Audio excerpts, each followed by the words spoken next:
তোমার ফিরতে দেরি হবে, কারণ আজকে আমরা হোটেলে সময় কাটাবো।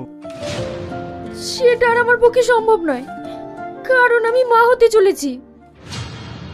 Are you mad? এ তুমি কি বলছো? আমি ঠিকই বলছি। ছি, তুমি বিবাহিত জানা সত্ত্বেও আমি তোমার সাথে সম্পর্ক করেছিলাম, আমি তোমাকে মানিয়েও নিয়েছিলাম, কিন্তু তুমি এখন মা হতে চলেছো, এইটা আমি মানিয়ে নিতে পারবো না। বিশ্বাস করো, এই বাচ্চা আমি নিতে চাই না, কারণ এই বাচ্চার জন্য আমি তোমাকে হারাতে পারবো না। তুমি আমাকে কিছুদিন সময় দাও, আমি কিছু একটা ব্যবস্থা করে ফেলবো। ঠিক আছে, তোমায় আমি সময় দিচ্ছি, তুমি যদি তাড়াতাড়ি কিছু একটা ব্যবস্থা করতে পারো তাহলে তুমি আমার লাইফে থাকবে, আর যদি না পারো তাহলে তোমায় আমায় ভুলে যেতে হবে।